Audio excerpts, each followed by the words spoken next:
سلام دوستان، جوشکاری سربالا رو میخوام بهتون آموزش بدم. و برادر من سیم جوشه که شروع کردی به جوشکاری، یه چپ، وسط، راست، باز، وسط، چپ، وسط، چپ، راست، وسط، چپ، راست، وسط، چپ، راست، وسط، چپ، راست. اینا هر کدوم یک مکسی هم باید انجام بشه، چون اگر مکس نکنی جوشت پله پله میشه و عرضم به خدمتت که بود جوش خوبی به دست نمیاری.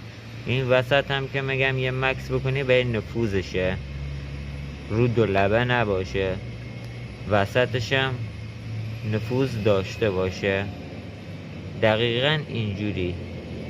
الان فکر کن داری جوش میدی، الان میریم برای عملی جوش بدیم.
جوش